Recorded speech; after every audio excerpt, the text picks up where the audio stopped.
I'm Murtal, and this is an Apologetic.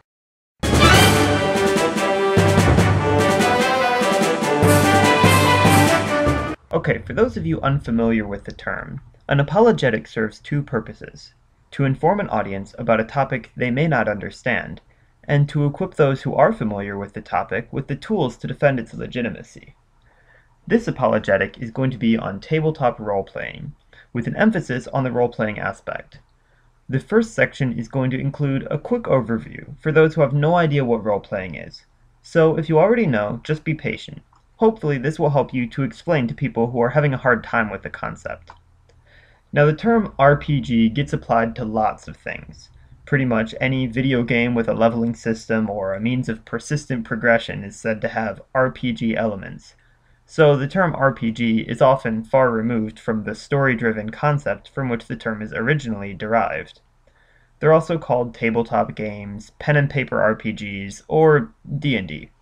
I don't play D&D myself, but in most circles it's simpler just to tell people I'm playing something like D&D. Now, even people who don't know the term role-playing game probably have heard of Dungeons and Dragons. I'm not going to exhaustively cover the controversy around D&D in my own Christian circles because either you already know about it or you're one of the fortunate people who never had to encounter it. Thankfully, it's mostly on its way out. Essentially, it boils down to the reaction many conservative communities had to fantasy in general as it became revived, though most Christians love the series responsible for reviving it.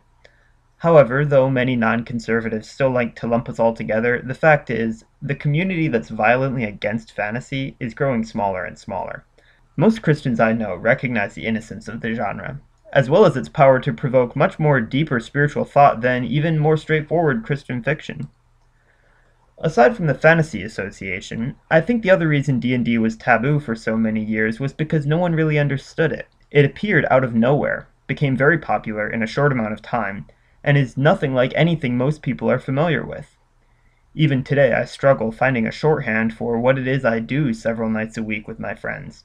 Is it grown-up make-believe? A zoomed-in game of Risk where you make your decisions based around a story and not just winning? Something akin to that campfire game where everyone tells one line of a story that never really works out quite right? Well, it's all of these things. As an absolute basic, it's a bunch of people getting together and writing a story by detailing the actions of a single character, where one moderator controls the rest of the world.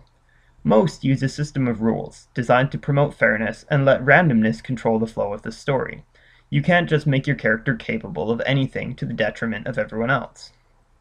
Some use very simple rules, some use very complex rules. D&D is the most common, but there are countless other commonly used systems, with settings ranging from fantasy to sci-fi to film noir and superheroes. Now, I've described it as a storytelling game, which it is, but that's not to say it's always played solely with story in mind.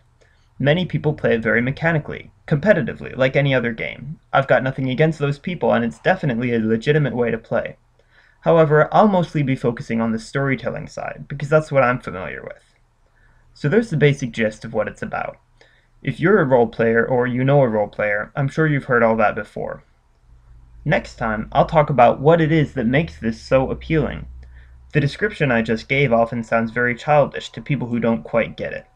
So I'll be looking at the ways we derive entertainment, and how role-playing is an evolution of that, not a step backwards.